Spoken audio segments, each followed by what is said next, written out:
Bueno, vamos a seguir entonces con la unidad 6. La unidad 6 que vamos a hablar de los distintos aportes que el psicoanálisis hace al estudio del delito y de la conducta delictiva. Acá vamos a ver autores, o por lo menos yo me voy a centrar en los aportes de Freud, de Reich, de Alexander y Staub. En relación a este tema, es importante primero diferenciar agresividad y violencia. Agresividad es la conducta que se juega en el plano de lo adaptativo, en el plano de lo instintivo. Es decir, todo lo que tenga que ver con la posibilidad, es decir, la posibilidad de huir o de atacar, siempre que haya una relación entre iguales, entre pares, donde no hay una estructura organizada de poder que no permita la acción de el otro, de la otra persona. Es decir, hay agresividad cuando se juega en el plano de lo instintivo. Y hay violencia cuando se juega en el plano de lo sociopolítico y del poder. Es decir, donde se establece una relación que no es entre iguales, que es una relación jerárquica, y donde se coarta o se disminuye o se impide la posibilidad de que la otra persona huya, de que el otro huya. Entonces, hay que entender la violencia como una estructura de poder, como una organización de poder. Y esto no tiene que ver con que el delito tenga que ser organizado, ¿sí? Como los delitos organizados que veíamos en la primera unidad, sino con la estructura desde donde se sostiene el poder. Bien. ¿Qué es violencia entonces? En el año 2002, la Organización Mundial de la Salud realizó un estudio epidemiológico sobre la relación entre la violencia y la salud. Ese informe es muy rico, tiene distintos capítulos donde explican la relación de la violencia y la salud y en los distintos planos donde esa violencia se puede encontrar, hacia las mujeres, hacia los niños o niñas, hacia la familia. Bien. Acá entonces tomamos esta definición de violencia que nos dice que la violencia es el uso deliberado, queriendo, de la fuerza física o del poder, ya sea con el grado de amenaza amenaza o efectivamente, es decir, el anuncio de un mal, ¿sí? La amenaza, o directamente el realizar esa conducta en el plano fáctico, es decir, llevarla a cabo, que puede darse contra uno mismo, contra otra persona o contra un grupo o comunidad, y que a su vez cause o tenga muchas posibilidades de causar lesiones, muertes, daños psicológicos, trastornos en el desarrollo o privaciones. A partir entonces de esta noción de violencia que nos va a servir para esta unidad y para la que viene, es que voy a centrarme en los aportes que da Freud a este examen. En el material que está en avisos y novedades, es decir, este Power está subido en el aula virtual, van a encontrar algunas otras consideraciones en torno a la violencia y a qué se entiende por violencia y distintas investigaciones que hacen referencia al tema. Yo no me voy a desplegar en este resumen sobre esos aspectos, por eso voy directamente a lo que nos aporta Freud. Se pregunta desde la teoría psicoanalítica, ¿quiénes son las personas que cometen delito? Entonces ustedes ahí van a encontrar en el apunte y también en el aula virtual el material que explica el autor que existen delincuentes por sentimiento de culpabilidad y también delincuentes sin sentimiento de culpabilidad. Entonces, el eje de análisis de la teoría psicoanalítica es este sentimiento de culpabilidad, que ahora vamos a tratar de en 3 o 4 tips explicarlo, ¿sí? Recuerden que esto es un repaso, no agota el tema de estudio. Pero en 1915 Freud habla de los delincuentes por sentimiento de culpabilidad porque explica que las conductas delictivas se cometen ante todo porque se hallan prohibidas y que entonces la ejecución de estas conductas enlaza para el autor un alivio psíquico. Entonces el sentimiento de culpabilidad es un sentimiento previo a la acción delictiva y que tiene un origen desconocido y que una vez cometida la falta se hace tangible, y por lo tanto se mitiga esa presión, esa culpa. ¿Cómo es esto del origen desconocido? Dice que proviene del complejo de Edipo y se genera una tensión entre el yo y el super yo que se manifiesta en la necesidad de castigo. Entonces son sentimientos de origen desconocido, con esto quiere decir que son inconscientes, y que lo explica el autor a partir de esta tensión entre las instancias que generan o que provocan que se tenga que manifestar el sentimiento de culpa. Pero no todas las personas, o no todos los delincuentes, mejor dicho, tienen este sentimiento de culpabilidad, sino que hay algunas otras que no han desarrollado las inhibiciones morales y que creen justificada su acción, y a esto los llama delincuentes sin sentimiento de culpabilidad. Freud también explica en otro texto que se llama Consideraciones de actualidad sobre la guerra y la muerte, y hace un poco, pone un poco de referencia a lo que está diciendo en esto de los delincuentes por sentimiento de culpabilidad. Pero recordemos que Freud estaba atravesando, y ya estaba atravesado por por la Primera Guerra Mundial en el momento de escribir este artículo, y estaba entonces a las puertas de una guerra que fue sangrienta y devastadora y cruel, y entonces él habla de lo encarnizado y lo inmisericorde de las acciones que transgreden todas las restricciones que se disponen en tiempos de paz, donde se ve arrasar todo se ve arrasado, se ve con una furia ciega actuar a las personas como si no hubiera un futuro, si no hubiera un mañana, si no hubiera un porvenir.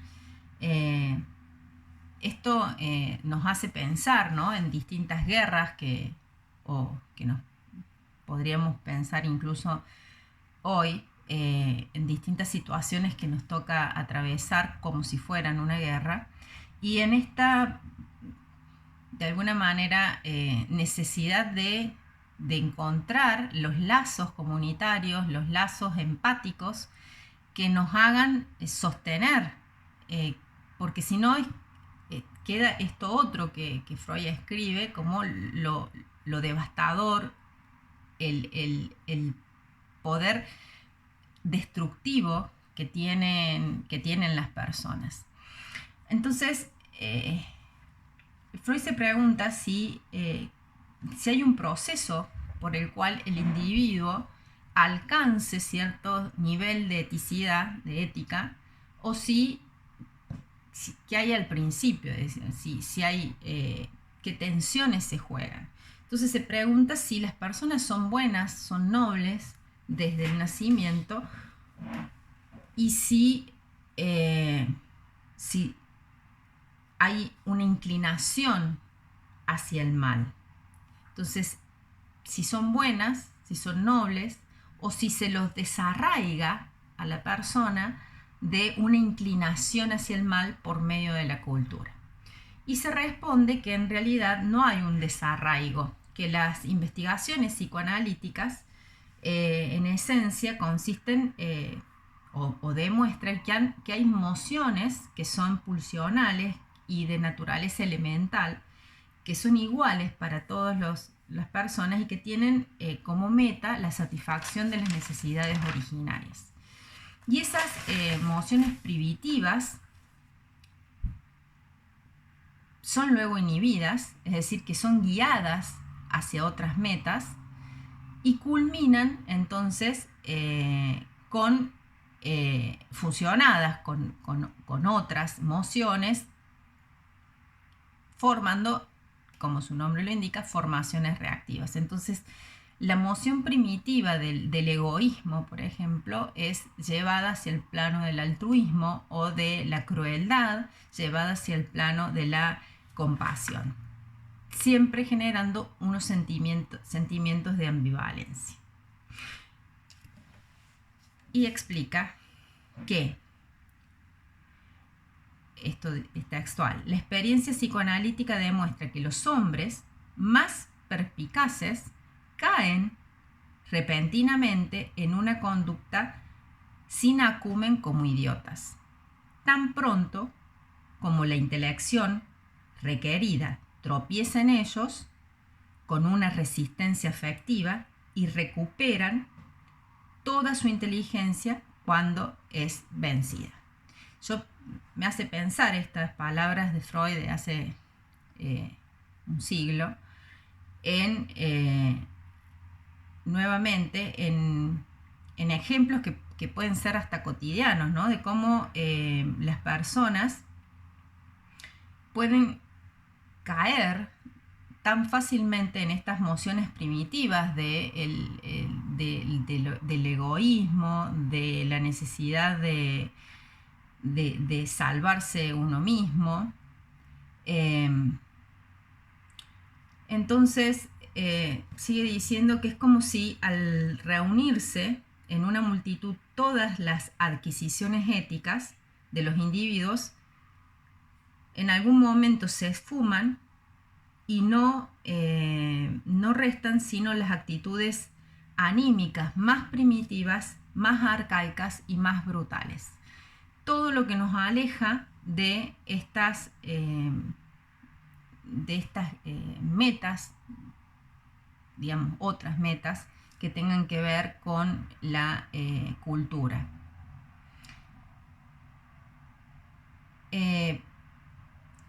La conducta, entonces, incivilizada que se manifiesta en la guerra, pero podemos pensar en situaciones de guerra que no sean literalmente una guerra, las conductas incivilizadas se deben a la transformación de los instintos sobre el cual reposa nuestra capacidad de civilización, que puede quedar anulada en forma temporal o permanente. ¿Qué palabras estas para pensarnos en nuestra situación actual, donde podemos pensar que vivimos en una guerra con un enemigo invisible, donde podemos tomar distintas lecturas de esta situación, desde negarla hasta entrar en pánico? Por eso me pareció que de alguna manera en este texto Freud hace un aporte que nos puede ayudar a pensar la situación en esto de que las conductas, faltas de empatía, falta de la necesidad humana de justamente de querer a la otra, de querer al otro, lo voy a decir en términos no binarios, de querer a otra persona, se vuelven, ¿no?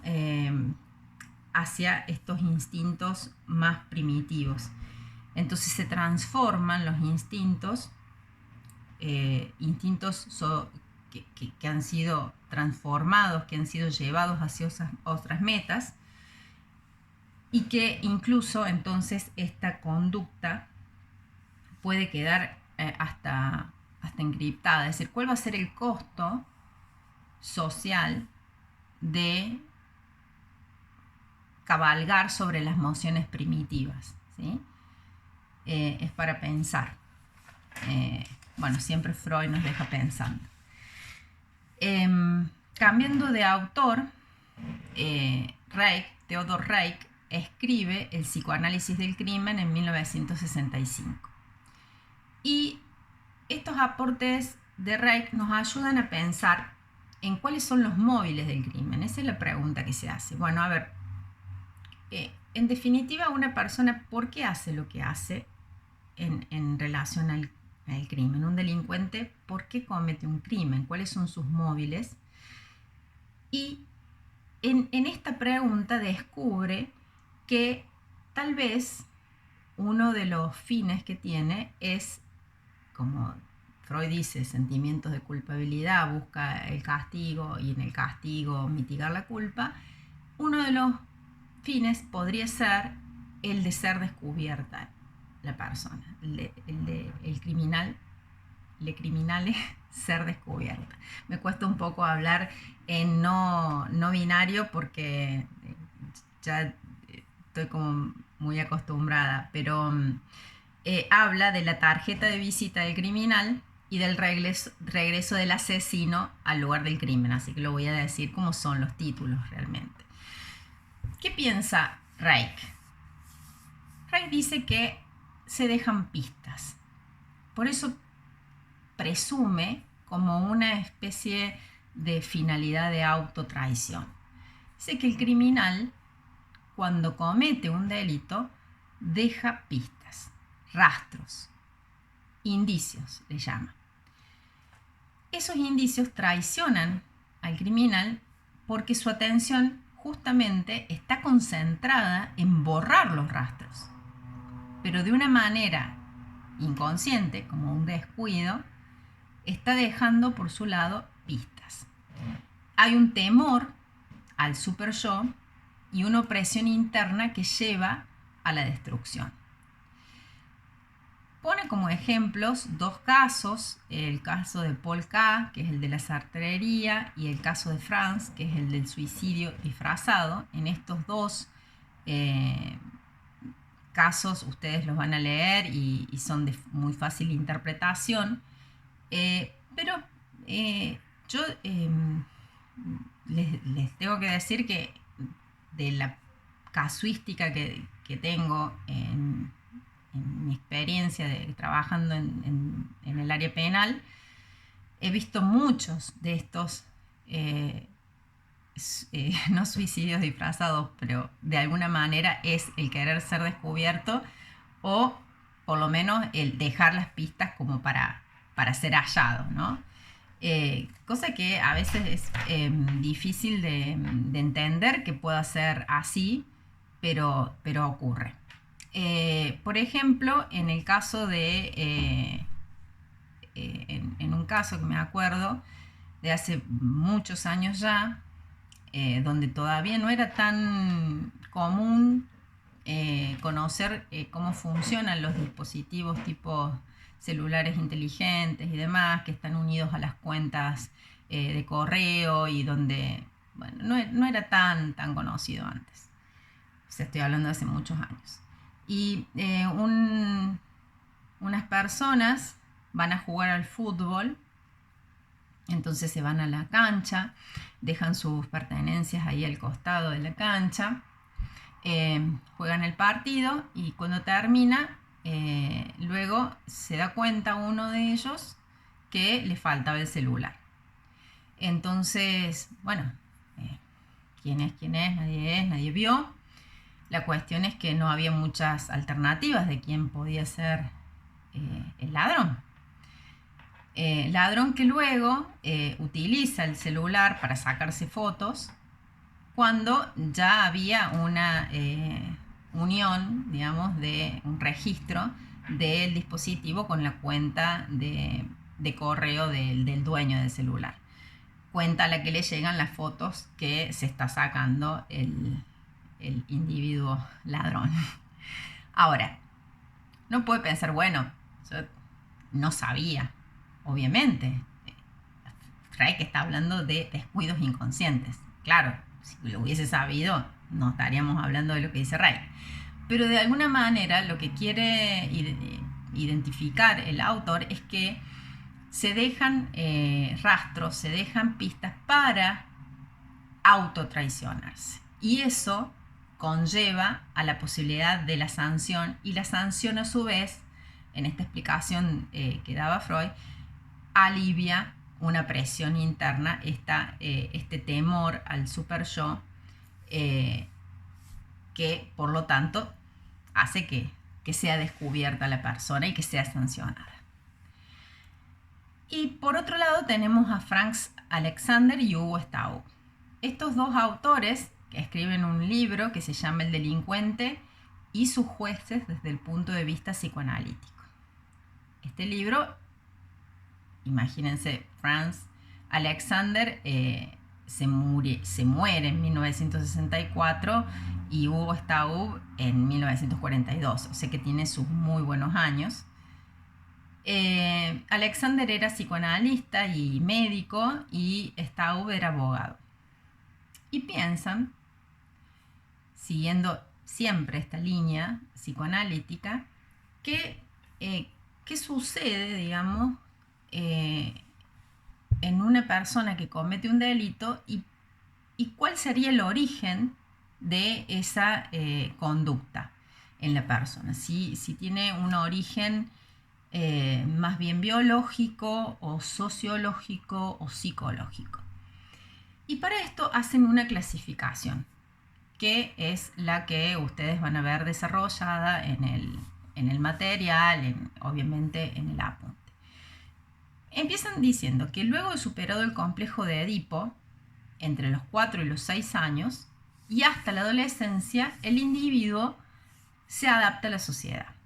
Entonces, un individuo normal, sano, ¿sí? Y otro que no lo es, porque hacen esta diferencia de lo normal, del individuo normal y del individuo criminal, ¿sí? Hasta ese momento van a vivir una vida similar. Pero luego en el individuo normal consigue, durante el periodo de latencia, reprimir tendencias criminales, impulsos, y dirige esas tendencias, lo dijimos recién cuando hablábamos de las emociones primitivas que encuentran una guía en otras metas, los dirige hacia un sentido social. Eso pasa con el individuo normal. Pero el criminal fracasa en esa adaptación y transforma esos instintos en formas inadaptadas de relación con la sociedad.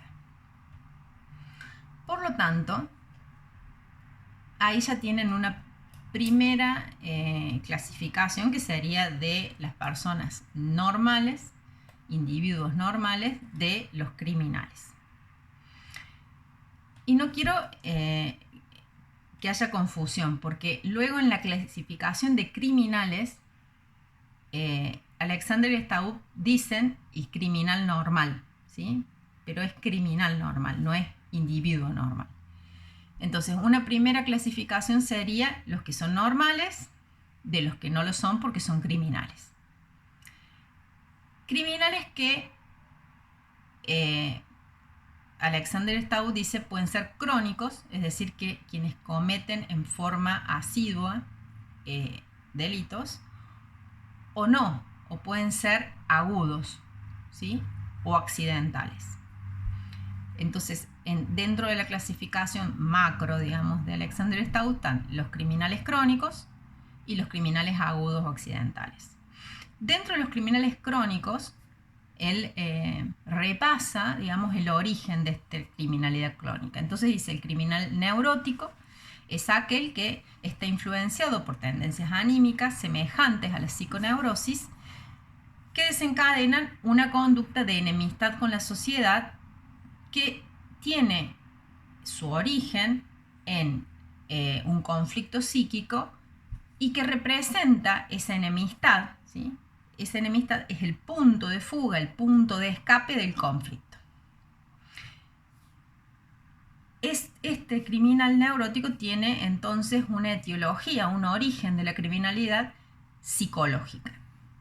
El criminal normal es el que se identifica con modelos criminales aquellas personas que poseen una estructura anímica semejante a la de un hombre normal, pero que están identificados por educación con los modelos criminales. Entonces, la etiología en el criminal normal es sociológica.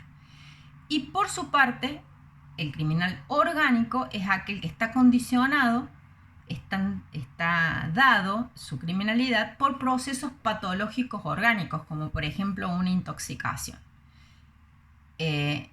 Y por lo tanto, la etiología, el origen de la criminalidad aquí es biológico.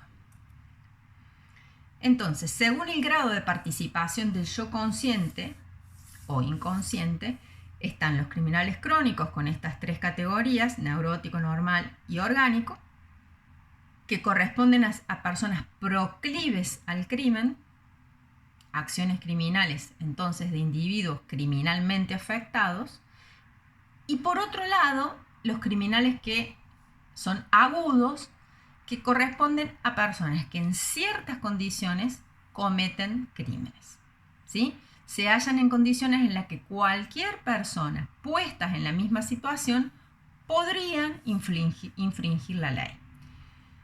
Es decir, que aquí habla de acciones criminales de hombres no criminales o criminalidad accidental. Da dos ejemplos de esta criminalidad accidental, que son los delitos por equivocación y los delitos por situación.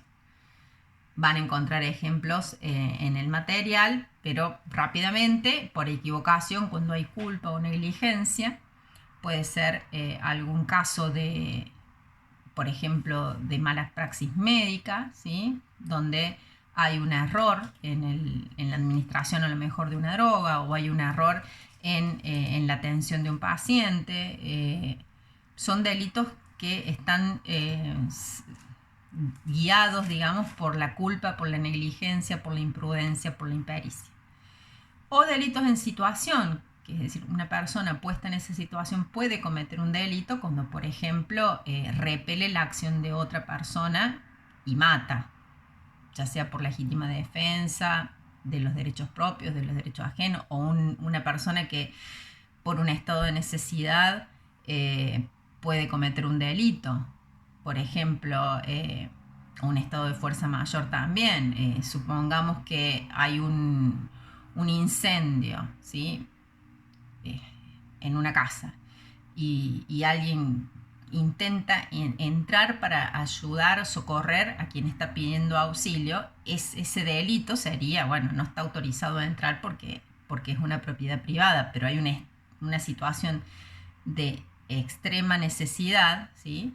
Que hace que ingrese, ¿sí? Entonces no hay un delito de violación de domicilio por esa necesidad que hay de ingresar. Es decir, en esa situación cualquier persona cometería esa acción. Como para ejemplificar delitos de situación.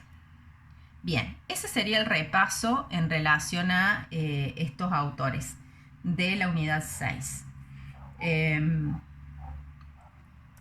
Creo que no me queda más que decir. Repasaré entonces, puede ser un poco confuso Alexander Staud, pero criminal crónico, criminal agudo, dentro del crónico las tres etiologías, neurótico, normal y orgánico, y de los agudos el criminal por equivocación o por situación. Y sí me quedó algo por decir, porque también Alexander Staud hablan del criminal genuino, y el criminal genuino es el que está asociado, aunque ellos no lo llaman así, pero asociados a las psicopatías, ¿sí? Es aquel inadaptado social, ¿sí? Donde hay un nivel más bien primitivo de actuación, y nosotros lo podemos pensar, digamos, ya que estudiamos psicopatía, relacionados a las psicopatías, pero eso se llama criminal genuino. Bueno, eso sería entonces este pequeño resumen de la unidad 6.